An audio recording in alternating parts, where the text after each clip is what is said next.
Bagong bukas na Alfresco Concept Cafe ang nagtitrending ngayon dito sa Imus, Cavite. Kung plano nyo mag-coffee date at naghahanap kayo ng isang IG-worthy na cafe, may malawak, malinis, cozy vibes at talaga namang aesthetic ang datingan. At meron din silang malawak na parking area. Sigurado ako mag-i-enjoy kayo dito dahil sa kanilang magandang service, murang good quality coffee at nagsasarapang mga snacks. Dito tayo ngayon sa Cafe Tahimik dito sa Maimus at titikman natin yung ilan sa mga budget-friendly at masarap nila na mga coffee. So tikman natin itong kanilang sea salt latte na for only 130 pesos. So isa to sa mga bestseller nila guys pagdating sa mga coffee base nila.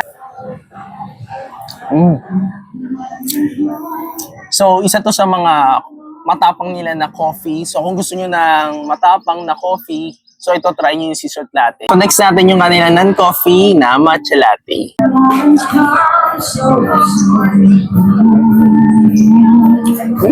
Yung matcha goods lang, sakto lang naman yung lasa niya.